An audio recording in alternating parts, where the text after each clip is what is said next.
अस्सलाम वालेकुम, मैं हूं शाहजेब खानजादा। पाक भारत कशीदा सूरत हाल में अमरीका भी मुतहर्रिक हो गया है। वजीर आजम मोदी ने अपनी फोर्सेस को एक्शन के हवाले से इख्तियार दे दिया है और पाकिस्तान इस खदशे का इजहार कर रहा है, बार बार कर रहा है कि भारत किसी भी वक्त कार्रवाई कर सकता है। पाकिस्तान पहल नहीं करेगा मगर भरपूर जवाब देगा। और पाक भारत कशीदा सूरत हाल के तनाजुर में पाकिस्तान की अस्करी तैयारियां और फौजी मशकें जारी हैं। आज खुद army chief general Asim Munir ने टिला फील्ड फायरिंग रेंजेस का दौरा किया है। ISPR के मुताबिक आर्मी चीफ ने हैमर स्ट्राइक मशक का मुशाहिदा किया और फौजियों से खिताब भी किया। आर्मी चीफ ने कहा कि भारत के किसी भी फौजी मिस एडवेंचर का फौरी और भरपूर जवाब दिया जाएगा। पाकिस्तान इलाकाई अमन का अज़म किए हुए है। हमारा कौमी मुफाद के तहफ़्फ़ुज़ के लिए तैयारी और अज़म मुतल्लिक़ है। आर्मी चीफ ने कौम की खुद मुख्तारी और इलाकाई सालमियत के दिफा के लिए मुसल्लह अफवाज के गैर मुतज़लज़ल अज़म का इयादा किया। इसके अलावा सिक्योरिटी ज़राए के मुताबिक पाक फौज की जंगी मशकें पूरे जोर शोर से जारी हैं। जंगी हिकमत अमली के पेश नज़र मशकों में जदीद हथियारों का अमली मुजाहरा भी किया जा रहा है। इन मशकों में अफसरान और जवान अपनी पेशा वराना महारतें भरपूर तरीके से दिखा रहे हैं। सिक्योरिटी ज़राए के मुताबिक जंगी मशकों का मकसद दुश्मन की किसी भी जारहियत का भरपूर और मुंह तोड़ जवाब देना है। कल से अमरीका कशीदगी में कमी लाने के लिए मुतहरिक हो गया है। गुज़िश्ता रोज़ अमरीकी वज़ीर ख़ारजा मार्को रूबियो ने पाकिस्तान के वज़ीर आज़म शहबाज शरीफ और भारतीय वज़ीर ख़ारजा जयशंकर से बात की थी और दोनों मुमालिक से कशीदगी में कमी लाने के लिए आपस में मिलकर काम करने पर जोर दिया था। अमरीकी दफ्तर ख़ारजा के एलामिये के मुताबिक सेक्रेटरी ख़ारजा मार्को रूबियो ने पाकिस्तानी वज़ीर आज़म शहबाज शरीफ से बात करते हुए पहलगाम में 22 अप्रैल को होने वाले दहशतगर्दाना हमले की मजम्मत की ज़रूरत पर बात की। दोनों रहनुमाओं ने दहशतगर्दों को उनकी कार्रवाइयों पर जवाबदेह ठहराने के अपने मुस्तकिल अज़म का इयादा किया। सेक्रेटरी ख़ारजा ने पाकिस्तानी हुकाम पर जोर दिया कि वो इस सफ़ाकाना हमले की तहकीकात में ताउन करे और कशीदगी में कमी लाने, बराह रास्त राब्ते बहाल करने और जनूबी एशिया में अमन बरकरार रखने के लिए भारत के साथ मिलकर काम करे। अमरीका पाकिस्तान से पहलगाम वाक़े की तहकीकात में ताउन करने का कह रहा है। हालांकि पाकिस्तान पहले ही भारत को यह पेशकश कर चुका है कि वो गैर जानिबदाराना तहकीकात में ताउन करने के लिए तैयार है। भारत दुनिया के सामने शवाहिद रखे, लेकिन भारत पाकिस्तान की पेशकश का जवाब ही नहीं दे रहा है, हालात खराब कर रहा है। साथ ही पाकिस्तान से अमरीका वाक़े की मजम्मत का कह रहा है, मगर पाकिस्तान मुसलसल इस हमले की मजम्मत कर रहा है।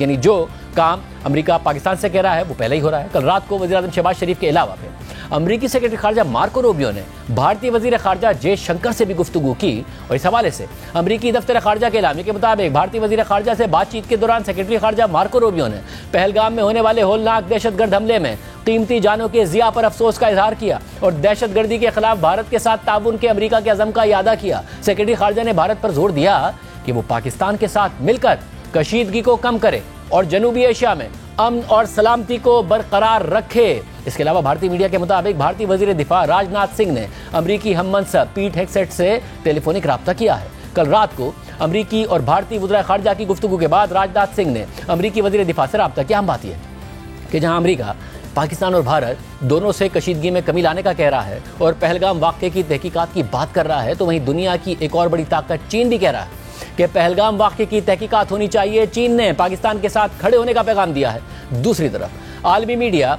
भारत के पाकिस्तान पर इल्ज़ामात से मुताल्लिक सवालात उठा रहा है। पहलगाम वाक़े में भारतीय सिक्योरिटी और इंटेलिजेंस फेलियर पर तनकीद कर रहा है। न्यूयॉर्क टाइम्स और द इकोनॉमिस्ट के बाद अब ब्लूमबर्ग ने भी अपनी रिपोर्ट में यही सवालात उठाए हैं। ब्लूमबर्ग में डैन स्टम्प और सुधी रंजन की रिपोर्ट के मुताबिक गुज़िश्ता हफ्ते मकबूजा कश्मीर में सयाहों पर होने वाले हमले ने भारतीय ओपोजिशन के रहनुमाओं और सिक्योरिटी माहिरीन के सामने एक अहम सवाल खड़ा कर दिया है।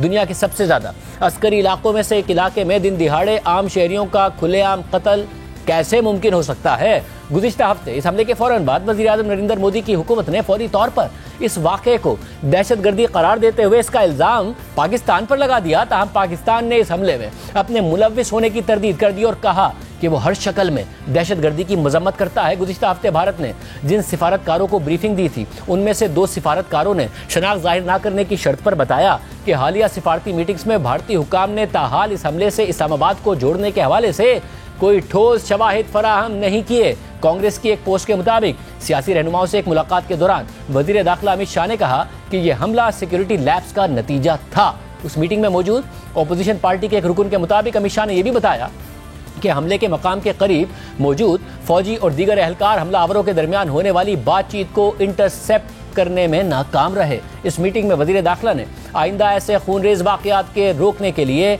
भारत के सिक्योरिटी निज़ाम में तब्दीलियों का वादा किया। अमित शाह ने कांग्रेस की सोशल मीडिया पोस्ट पर रद्द-ए-अमल नहीं दिया और ना ही उन्होंने इंटेलिजेंस फेलियर से मुतालिक होने वाली तनकीद को अवामी सतह पर एड्रेस किया। ब्लूमबर्ग के मुताबिक भारतीय वज़ारत दाखिला और वज़ीर-ए-आज़म ऑफिस से मौक़िफ़ मांगने के लिए दरख्वास्त की गई मगर जवाब नहीं दिया गया। भारतीय फौज के साबिक कर्नल सुशांत सिंह ने कहा कि एजेंसियों के पास इस किस्म के वाक़े की कोशिश करने वाले गिरोह के बारे में कुछ ना कुछ मालूमात होनी चाहिए थी, या तो वो ये मालूमात हासिल करने में कामयाब हो गए थे तो इसे प्रोसेस करने में नाकाम रहे। दोनों सूरतों में ये एक संगीन मामला है जिसका संजीदगी से जायजा लेने की जरूरत है। दुनिया भारत से शवाहिद मांग रही है। मोदी हुकूमत पर तनकीद हो रही है कि पहलगाम वाक़या बहुत बड़ा सिक्योरिटी और इंटेलिजेंस फेलियर था, लेकिन मोदी हुकूमत ने अपनी नाकामी पर उठने वाले सवालात का रुख पाकिस्तान की जानिब कर दिया और पाकिस्तान के खिलाफ जंग की बातें की जा रही हैं।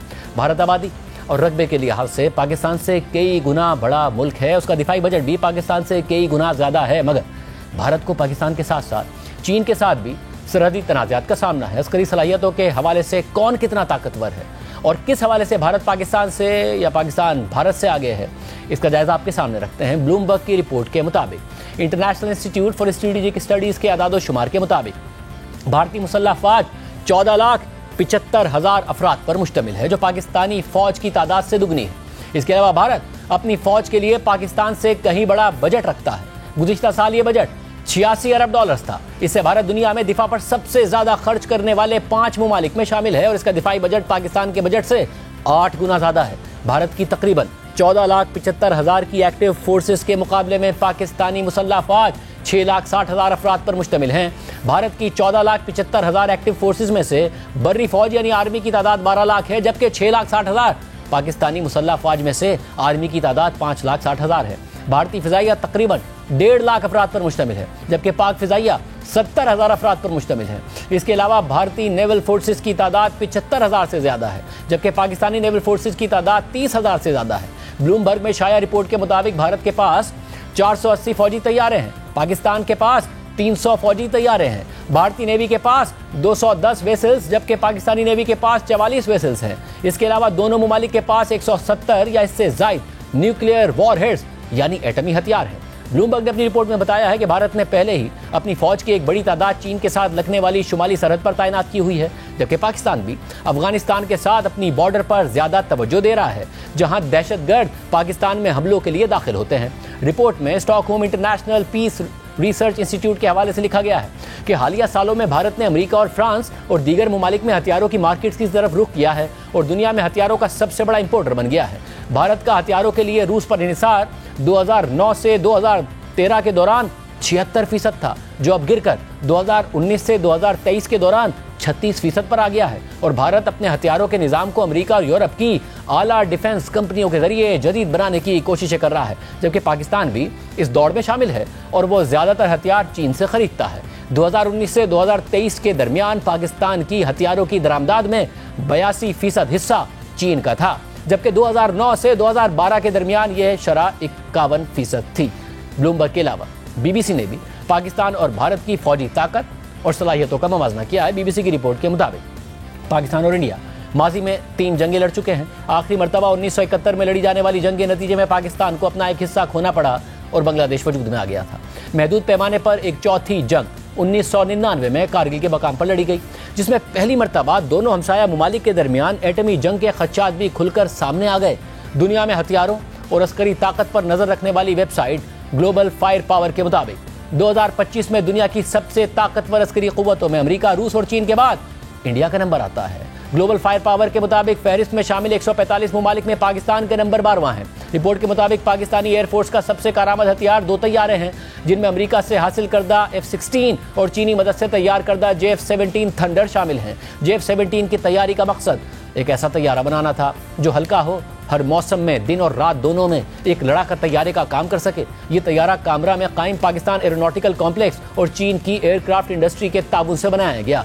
इंडियन फिजाइया में गुज़िश्ता कुछ अरसे में जो बड़ा इजाफा हुआ है वो फ्रांसीसी रफाल तैयारों की शमूलियत है। जौहरी असले से लेस होने की सलाहियत रखने वाला रफाल तैयारा फिजा में 150 किलोमीटर तक मिसाइल दाग सकता है, जबकि फिजा से ज़मीन तक मार करने की इसकी सलाहियत 300 किलोमीटर तक है। रिपोर्ट के मुताबिक बर्री फौज में टैंकों की बात की जाए तो ग्लोबल फायर पावर के आदादोशुमार के मुताबिक पाकिस्तान के पास 2672 और इंडिया के पास 4201 टैंक मौजूद हैं। बख्तरबंद गाड़ियों की बात की जाए तो इंडिया के पास ऐसी गाड़ियों की तादाद 3147, जबकि पाकिस्तान के पास 2604 है। तोप खाने के मामले में पाकिस्तान खुदकार तोपों के मामले में इंडिया से आगे है और इंडिया की 100 ऐसी तोपों के मुकाबले में पाकिस्तानी तोपों की तादाद 662 है। गाड़ी से बांधकर ले जाई जाने वाली तोपों की बात हो तो इंडिया के पास ऐसी 3975 तोपें हैं, जबकि पाकिस्तान के असलाह खाने में मौजूद ऐसी तोपों की तादाद 2629 है। Multi barrel rocket launcher vehicles के मामले में भी पाकिस्तान आगे दिखाई देता है और ग्लोबल फायर पावर के मुताबिक पाकिस्तान के पास 600 मल्टी बैरल रॉकेट आर्टिलरी है,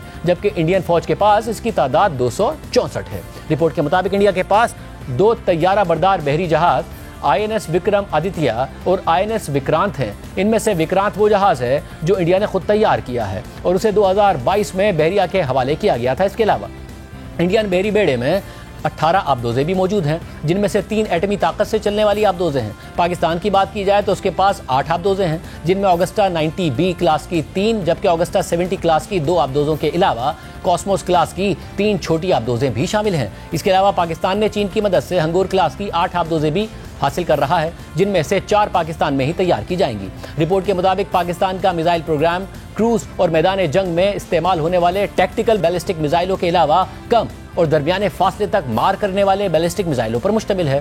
टैक्टिकल बैलिस्टिक मिसाइलों में हतफ सीरीज के हतफ 1 और नसर मिसाइल शामिल हैं, जो 60 से 100 किलोमीटर के फासले तक मार करने की सलाहियत रखते हैं। इसके बाद मुख्तसर फासले तक मार करने वाले मिसाइलों की बारी आती है, जिनमें 200 किलोमीटर रेंज वाला अब्दाली, 300 किलोमीटर तक मार करने वाला गजनवी, 350 किलोमीटर की रेंज वाला राद, 700 किलोमीटर की रेंज वाला बाबर और 750 से 1000 किलोमीटर तक हदफ को निशाना बनाने की सलाहियत रखने वाला शाहीन 1 मिसाइल शामिल है। पाकिस्तान के मीडियम रेंज मिसाइलों में गौरी 1 और 2, अबाबील, शाहीन 2 और शाहीन 3 शामिल हैं। इनमें से गौरी 1 1500 किलोमीटर, जबकि गौरी 2 2000 किलोमीटर से ज्यादा फासले पर निशाना लगा सकते हैं, जबकि अबाबील मिसाइल की रेंज 2200 किलोमीटर है। शाहीन 2 और 3 पाकिस्तान के सबसे ज्यादा फासले पर निशाना बनाने वाले मिसाइल हैं, जिनकी रेंज 2500 से 2750 किलोमीटर तक है। अबाबील और शाहीन 3 दुश्मन की बैलिस्टिक मिसाइल डिफेंस शील्ड को शिकस्त देने और बेअसर करने के लिए बनाए गए हैं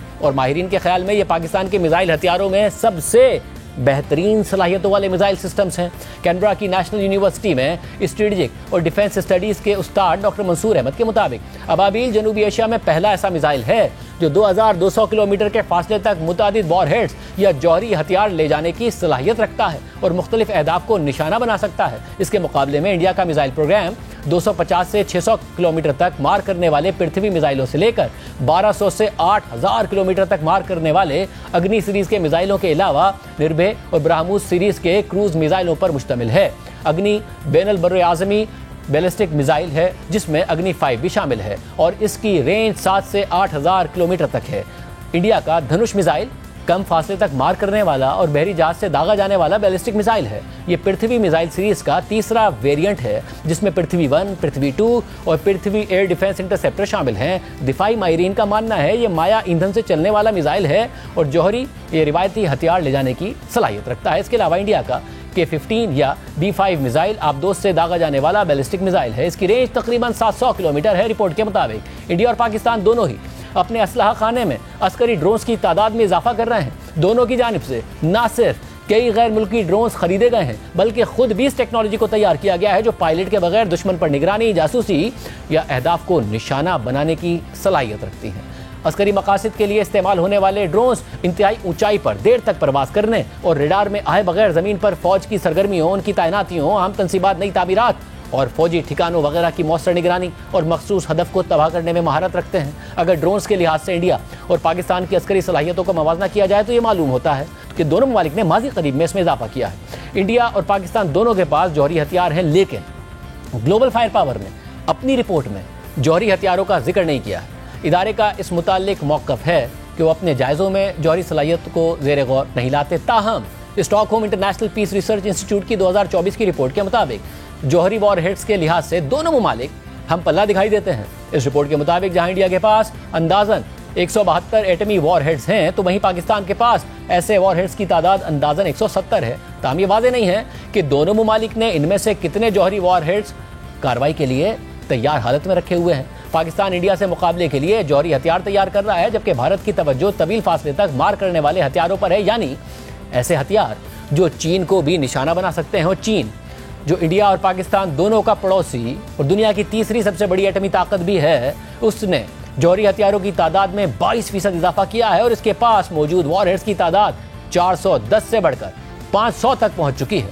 पाकिस्तान और भारत की अस्करी ताकत का जायजा आपके सामने है, लेकिन भारतीय सियासतदान और मीडिया ये माहौल बना रहा है कि भारत पाकिस्तान के साथ जो चाहे कर सकता है, बस फैसला भारतीय फौज ने करना है, लेकिन खुद भारत को कुछ नहीं होगा, वो ये दावा कर रहे हैं। बेशक भारत पाकिस्तान से 5 गुना बड़ा मुल्क है, इसलिए उसकी दिफाई ज़रूरियात भी ज़्यादा हैं और भारत का चीन के साथ भी अलग तनाज़ा चल रहा है। एक बहुत बड़ा बॉर्डर लगता है, भारत को चीन को सामने रखकर दिफाई तैयारियां करना पड़ती हैं। इस लिहाज से पाकिस्तान की दिफाई और अस्करी सलाहियत अपने दिफा के हिसाब से भारत के हम पल्ला है।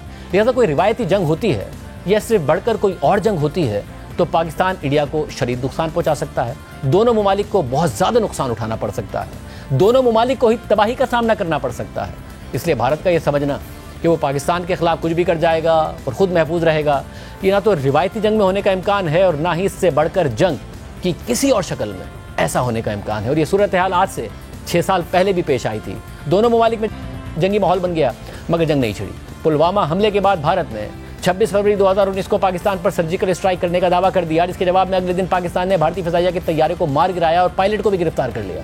भारतीय एयरफोर्स की इस नाकामी के बाद भारतीय वज़ीर आज़म नरेंद्र मोदी ने कहा था कि अगर इंडिया के पास रफाल तैयारे होते तो पाकिस्तान के साथ बालाकोट वाक़े का नतीजा बेहतर होता। मगर आज 6 साल बाद जब दोनों ममालिक दोबारा जंग के दिहाने पर पहुंचे हुए हैं और भारत पाकिस्तान को धमकियां दे रहा है, तो भारत ने फ्रांस से रफाल तैयारे तो हासिल किए हुए हैं, मगर इन तैयारों के इस्तेमाल में भी भारत को एक बड़ी परेशानी सामने आ रही है। रफाल तैयारों की पूरी सलाहियतों के इस्तेमाल के लिए सोर्स कोड दरकार है, जो फ्रांसीसी कंपनी ने अभी तक भारत को फराहम नहीं किया है। और पाक भारत तनाव की हालिया सूरत हाल में भारत फ्रांस से ये कोड हासिल करने के लिए दरख्वास्तें कर रहा है, मगर फ्रांस नहीं मान रहा है। India.com की खबर के मुताबिक भारत ने फ्रांसीसी कंपनी से 36 रफाल तैयारे हासिल किए हैं और पाकिस्तान के साथ मौजूदा जंग जैसे हालात में भारत ने फ्रांस से रफाल तैयारों का सोर्स कोड फराहम करने की दरख्वास्त की और इस हवाले से कोशिशें तेज़ कर दी हैं।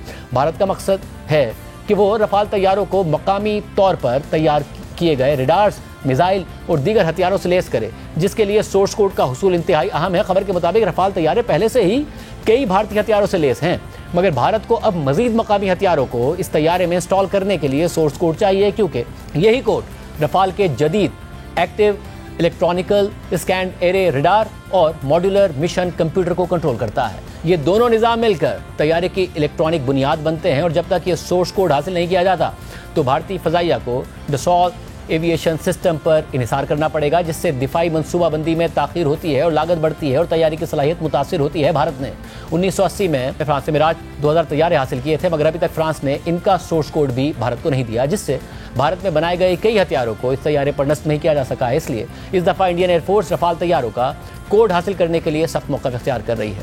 ये सारी की सारी सूरत हाल नज़र आ रही है। इस पूरी सूरत हाल में पाकिस्तान ने DGISI को नेशनल सिक्योरिटी एडवाइज़र बना दिया है। इसकी क्या वजह है और क्या पाकिस्तान देख रहा है? वज़ीर दिफा ख्वाजा आसिफ साहब हमारे साथ मौजूद होंगे एक ब्रेक के बाद।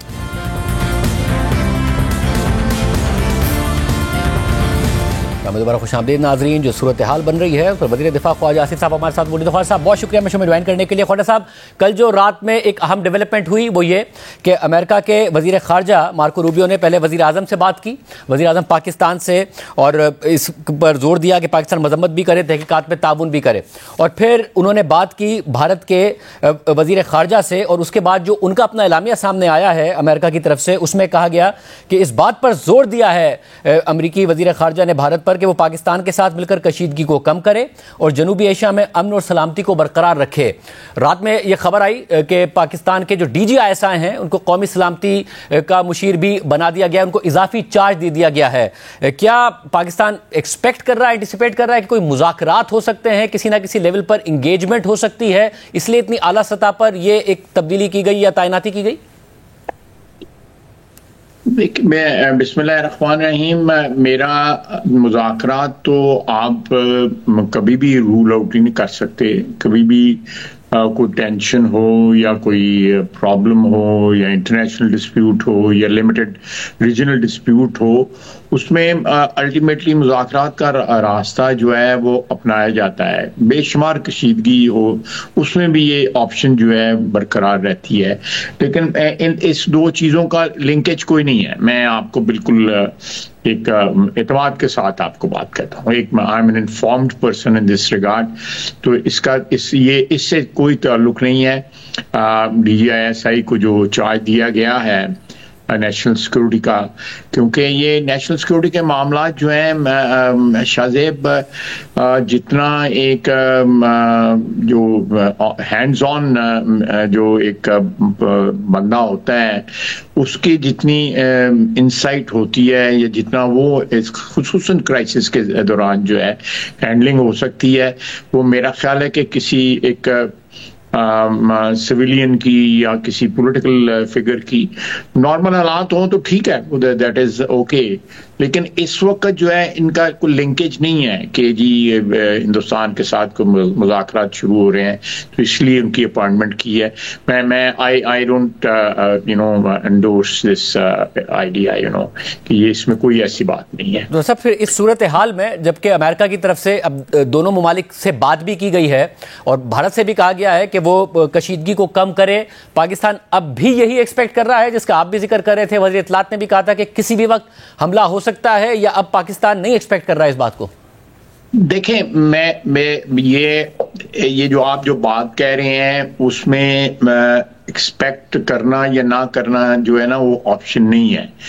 इस कशीदगी के दौरान जो है हमें हमा वक्त तैयार रहना चाहिए कि हिंदुस्तान किसी वक्त भी जो है अगर वो इस किस्म के दहशतगर्दी के वाक़यात जो है बर्पा कर सकता है ब्लेम करने के लिए किसी को, तो वो या हमें या किसी और को ब्लेम कर सकता है, तो वो किसी भी जो है एडवेंचरिज्म में जो है वो इंडल्ज कर सकते हैं।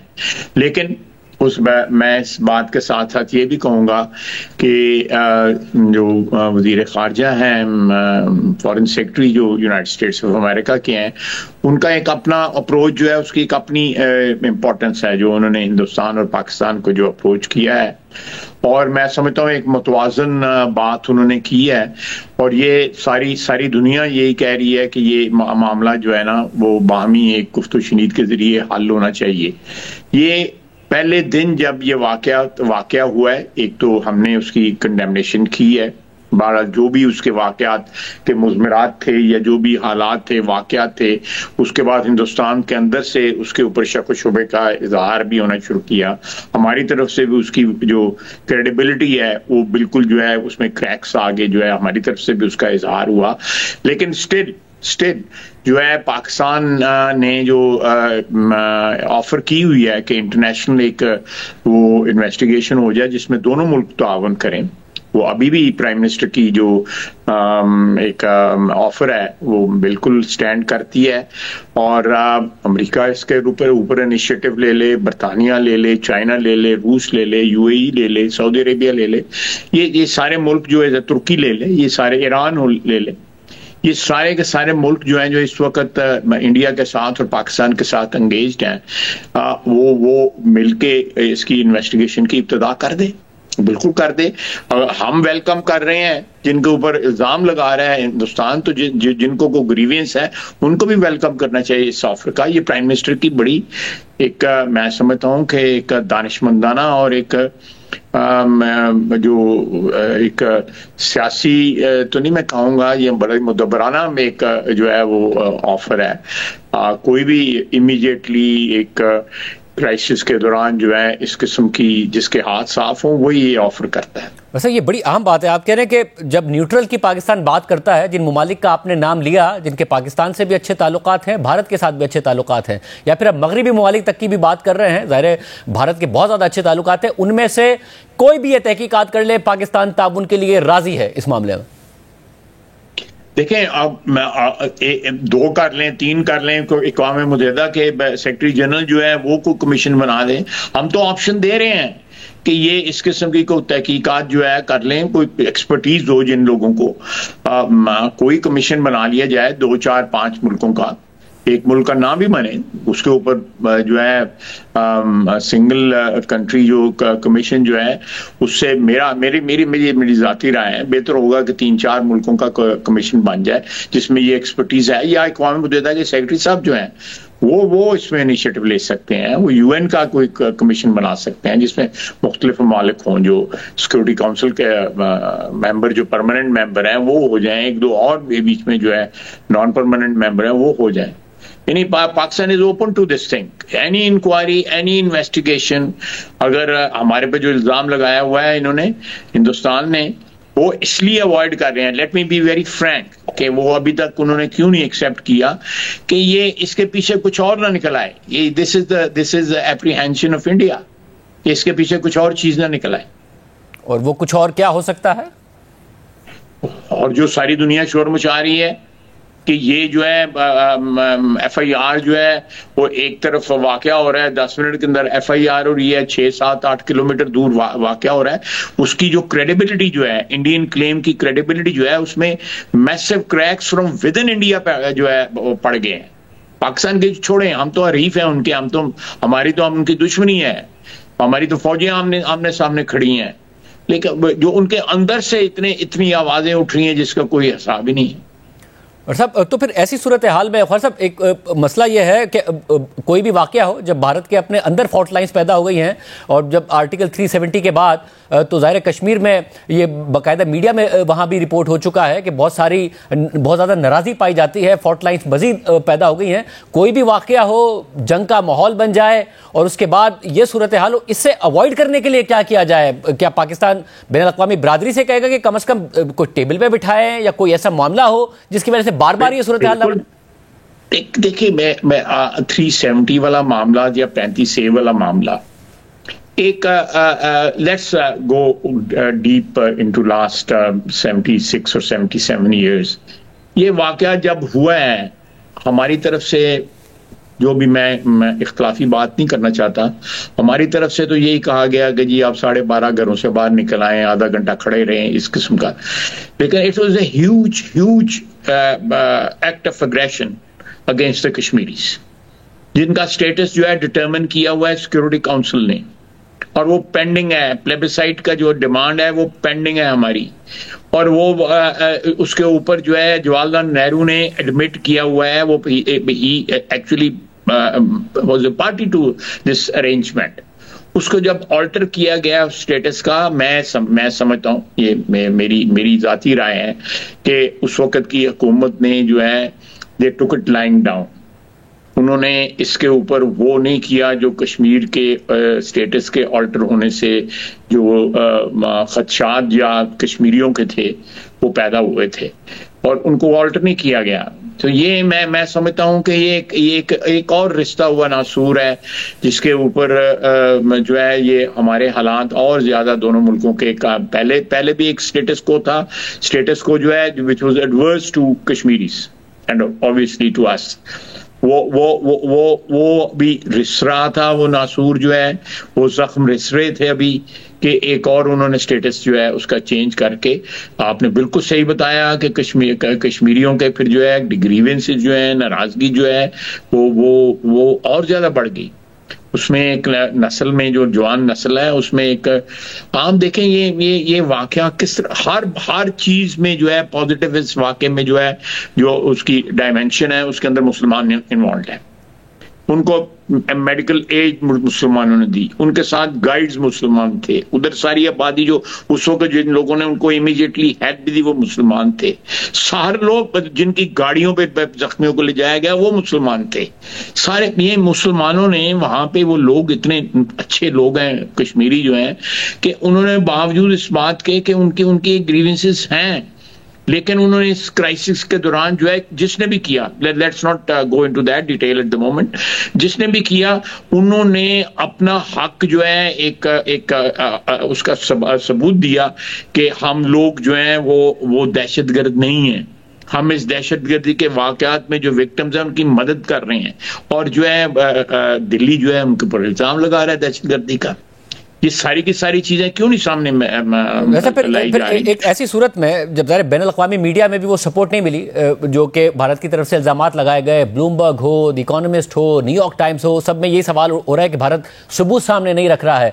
पाकिस्तान कम अज़ कम ये नहीं महसूस कर रहा है कि यहाँ से एस्केलेशन के इम्कानात अब बहुत कम रह गए हैं, वो सपोर्ट नहीं मिल रही है। अमेरिका की तरफ से भी यही कहा गया कि सूरत हाल को नीचे लाए, टेम्परेचर को नीचे लाए भारत, तो उसके बाद पाकिस्तान ये महसूस कर रहा है कि गुंजाइश कम है, अगर वज़ीर आज़म मोदी ये सोच भी रहे थे। मैं आपसे एग्री करता हूं कि लेकिन एक बड़ी डेस्परेशन है वहां पे, जिस मकसद के लिए ये सारे वाकयात वहां पे किए जाते हैं, चाहे वो गुजरात हो चाहे कोई और, उसके पीछे सियासत होती है, उसके पीछे जो है इक़्तिदार की भूख होती है, हवस होती है इक़्तिदार की जो है, उसके पीछे जो है एक अपना एक सुपीरियरिटी जो है हिंदुत्व की थ्योरी के तहत जो है कि हम लोग जो है बाकी जो है 1 अरब या 800 मिलियन जो है लोग जो है हिंदुस्तान के वो हकीर हैं, वो कीड़े मकोड़े हैं और हम कोई सुपीरियर चीजें आसमान से उतरे हुए हैं। वो ये थ्योरी जो है बजाते खुद जो है एक हेजेमोनिक जो है उसके ऊपर ख्यालात पे या आइडियोलॉजी के ऊपर बेस्ड है। तो ये इसका कौन इलाज करे, इसका कौन इलाज करे? अब आप देखें को पार्लियामेंट में तकरीर कर रहा होता है, कोई बंदा जो है को तकरीर कर रहा होता है, उनकी मुखालफत की, तो आप प्राइम मिनिस्टर इंडिया के और साथ जो दूसरे जो 2-4 लोग हैं उनके साथ उनके चेहरों के एक्सप्रेशन देखा करें।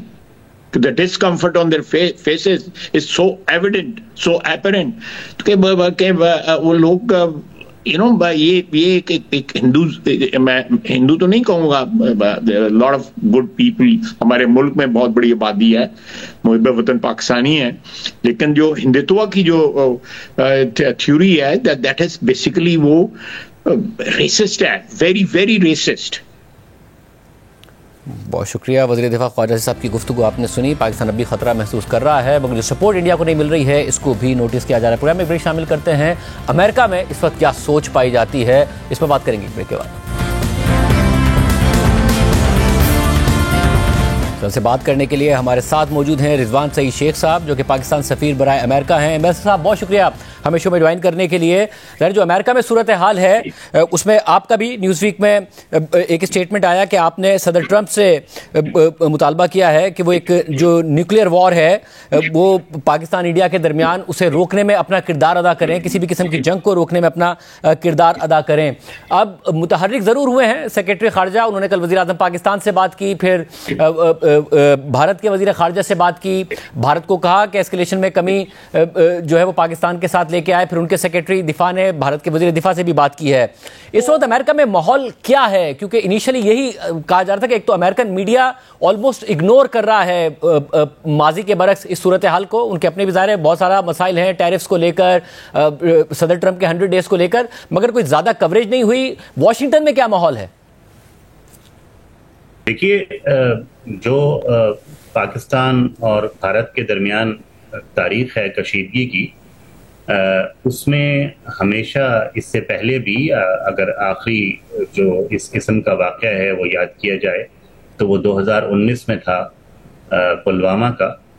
उसमें दीगर ममालिक ने और ख़ास तौर पर अमेरिका ने हमेशा एक किरदार अदा किया है और यकीनन मस्बत किरदार अदा किया है। सूरत हाल को जो है कशीदगी को कम करने की और ख़त्म करने की कोशिश की है। तो इसी तरह कल भी जो गुफ्तगू जो इनके सेक्रेटरी खारजा हैं मार्को रूबियो, उनकी पाकिस्तान में हमारे वज़ीर आज़म से हुई और भारत में भी उनके जो वज़ीर खारजा हैं उनसे हुई, उसमें इस मामले को दोनों मुल्कों के माबैन ज़िम्मेवाराना तौर पर हल करने की उन्होंने ख़ास तौर पर जो है एक ख्वाहिश का इजहार किया है और उम्मीद यही है कि एक जिम्मेवारी का मुजाहरा जो है वो किया जाएगा। क्योंकि जैसे कि आपने कहा कि जब दो ऐसे ममालिक जिनके अंदर जौहरी सलाहियत मौजूद है और उनके अंदर कशीदगी की एक तारीख इस हद तक मौजूद है उनके दरमियान कि 3 कम अज़ कम जंगें जो हैं वो हो चुकी हैं, तो उस सूरत हाल के अंदर ऐसे वाक़े को जो कि भारतीय मकबूजा कश्मीर में हुआ है उसको बुनियाद बनाकर एक ड्रामा रचाना और उसकी बुनियाद पर जो भारत के अंदर जो कोताही और कमी है चाहे वो इंतज़ामी है, चाहे उनके कोई दाखिली इंतखाबी मसाइल हैं, चाहे एक तारीख है पूरी की पूरी, एक विरासत है जुल्म व इस्तबदाद की, उसको जारी रखने के सिलसिले में या उन मजबूरियों की बिना पर जो सूरत हाल वहाँ पैदा हुई है उसको पाकिस्तान पर थोप कर जो है एक जंग मुसल्लत करना और एक जंगी सूरत हाल मुसल्लत करना, ये यकीनन गैर जिम्मेवारी है। और हम खैर मकदम करते हैं अमेरिका की इस ख्वाहिश का कि जिम्मेवारी का मुजाहरा करके इस सूरत हाल से निजात हासिल की जाए। अच्छा, मुझे ये बताइएगा कि ज़ाहिर है आप बतौर सफ़ीर एक्टिव हैं उधर, जो पॉलिसी सर्कल्स हैं उनकी राय क्या है पाकिस्तानी रिस्पांस के हवाले से? पाकिस्तान ने कहा कि जी आप न्यूट्रल तहकीकात के लिए भी हम तैयार हैं, हर किस्म की तहकीकात के लिए तैयार हैं, कंडेम भी किया। जो बैनुल-अक़वामी मीडिया रिपोर्ट कर रहा है, इकोनॉमिस्ट हो, ब्लूमबर्ग हो, न्यूयॉर्क टाइम्स हो, वो तो यही बात कर रहा है कि भारत को सबूत सामने लाने चाहिए। मगर जो पॉलिसी सर्कल्स हैं वो वाशिंगटन में इस वक्त क्या सोच पाई जाती है इस मामले को लेकर? देखिए, जो यहाँ पे हैं पॉलिसी सर्कल्स या पॉलिसी साज इदारे, जाहिर है कि बैनुल-अक़वामी कानून या बैनुल-अक़वामी जो एक रिवायत है बैनुल-अक़वामी ताल्लुकात की, वो इस किस्म की किसी भी सूरत हाल में ये तकाजा करती है कि बगैर सबूत किसी पर इल्ज़ाम धरने के बजाय जो कुछ भी आप कह रहे हैं पहले उसका सबूत सामने लाया जाए। लेकिन भारत के पास लाकानूनियत की एक तारीख है। अब भी जो वो इस सूरत हाल के अंदर भी जो वो कहना चाह रहे हैं या वो जो कहने जा रहे हैं वो ये है कि वो यकतरफा तौर पर और गैर कानूनी तौर पर, इसके अंदर गैर कानूनी नुक्ता जो है वो खासा तवज्जो तलब है कि वो गैर कानूनी तौर पर जो है वो सिंतास मुआहदे से रूगर्दानी करेंगे। तो उनका हर अमल हम देखते आ रहे हैं कि लाकानूनियत की तरफ और इलाकाई तसल्लुत के ऊपर जो है हेजेमनी जिसे कहते हैं, उस किस्म का एक रवैया जो है वो मुसल्लत करने की कोशिश करते हैं, सिर्फ पाकिस्तान ही नहीं शायद पूरे खित्ते में। लेकिन यहाँ ये नुक्ता अहम है और ये जहन में रखना जरूरी है कि दो जौहरी सलाहियत रखने वाले मुल्कों के माबैन इस किस्म की किसी मुहिम जोई की गुंजाइश नहीं है। इसीलिए जिम्मेवाराना रवैये की तवक्को की जा रही है, जिम्मेवाराना रवैये की ख्वाहिश का इजहार किया जा रहा है। और पाकिस्तान की तो ख़ास तौर पर यह ख्वाहिश है कि इलाकाई अमन के फ़रोग़ में हम अपना किरदार भरपूर तरीके से अदा करना चाहते हैं। मुआशी तरक्की की एक ख़ास जहत पर हम जो है इस वक्त कारफरमा हैं, रवां दवा हैं, और हम किसी किस्म की हमसायगी के अंदर जो है वो इस किस्म की कशीदगी हम जो है उसको अफोर्ड नहीं कर सकते, हम उसके मुतहम्मिल नहीं हो सकते, क्योंकि हमारी पूरी तवज्जो जो है वो अपनी मुआशी सलाहियत को बेहतर बनाने पे है। और इसके अलावा ये भी वाज़ेह है कि पाकिस्तान तो खुद सबसे बड़ा शिकार मुल्क है दहशतगर्दी से मुताल्लिक जो कुछ भी दुनिया में हुआ है। अहमद साहब, मुझे ये भी बताएगा कि फिर जो अमेरिका में, मैं इसलिए भी जानना चाह रहा हूँ कि परसों ये कहा गया उनकी तरफ से कि सेक्रेटरी खारजा बात करेंगे, फिर कल बात की भी गई पाकिस्तान से भी और भारत से भी, मगर क्या अमेरिका में ये फीलिंग है नहीं कि ये दोनों मुमालिक जंग की तरफ जाएंगे? क्योंकि पाकिस्तान ने भी कहा कि जब ताउन के लिए तैयार है मगर दुनिया किरदार अदा करे, क्योंकि भारत के अज़ाइम ठीक नहीं है। फिर आपका भी न्यूज़ वीक में स्टेटमेंट है कि सदर ट्रंप अपना किरदार अदा करें जिस तरीके से उन्होंने मिडिल ईस्ट और दीगर मुमालिक में किया है। तो क्या वहां पर ये इस वक्त फीलिंग है नहीं कि ये मुमालिक आगे बढ़ेंगे, या फिर भारत कई कदम आगे बढ़ के कोई जंग की सूरत हाल पैदा कर सकता है? नहीं, यहाँ पे भी जाहिर है कि तवक्को तो यही है कि जिम्मेवाराना रवैये का मुजाहरा किया जाएगा, और इसका आला तरीन सतह पे सेक्रेटरी खारजा के तवस्सुत से इसका इजहार भी किया गया है।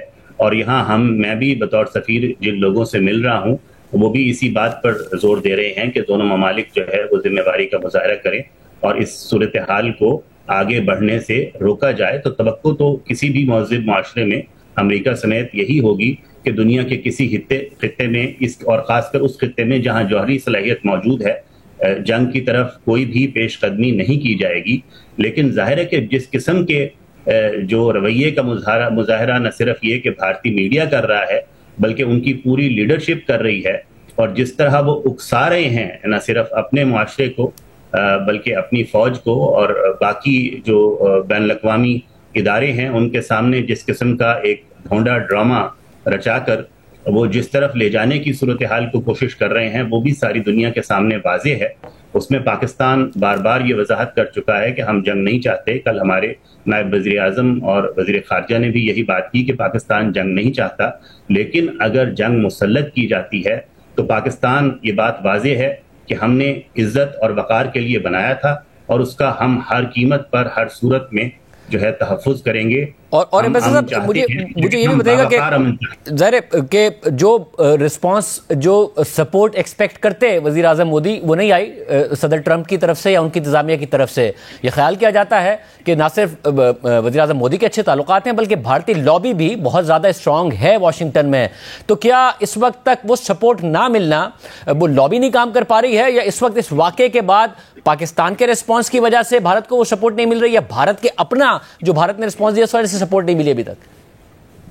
नहीं, जैसा कि मैंने कहा कि किसी भी जिम्मेवार माशरे में, जैसा कि अमरीकी माशरा एक न सिर्फ जिम्मेवार माशरा है, बल्कि अमरीका की बैनुल-अक़वामी तौर पर एक प्रीएमिनेंट, एक नुमायां हैसियत है, आलमी अमन के सिलसिले में एक किरदार है। तो इस मौके पर उनका वो किरदार, जहां वो दुनिया के हर खित्ते में यकीनन अमन को बरकरार रखना चाहेंगे, वो शायद ज़्यादा अहम है किसी भी मुल्क के साथ दो तरफ़ा ताल्लुकात से, और इसी की तवक्को भी की जाना चाहिए, क्योंकि दुनिया इस वक्त किसी भी मजीद जंग की मुतहम्मिल नहीं हो सकती, और ख़ासकर एक ऐसे खित्ते में जहाँ पे जौहरी सलाहियत मौजूद है। मैं बार बार कह रहा हूँ कि इस किस्म की किसी भी मुहिम जोई की गुंजाइश नहीं है, क्योंकि एक दफ़ा जब ये जंग शुरू हो जाएगी, जैसे कि कल कहा गया हमारे जो वज़ीर ख़ारिजा और DG ISPR की तरफ से एक प्रेस कॉन्फ्रेंस में, कि फिर अगर शुरू वो करेंगे तो फिर ये हम तय करेंगे कि फिर ये किस तरफ जाएगी, और इसकी पेशन गोई नहीं की जा सकती। बहुत शुक्रिया। आज के प्रोग्राम में इतना ही, दीजिए, अल्लाह हाफ़िज़।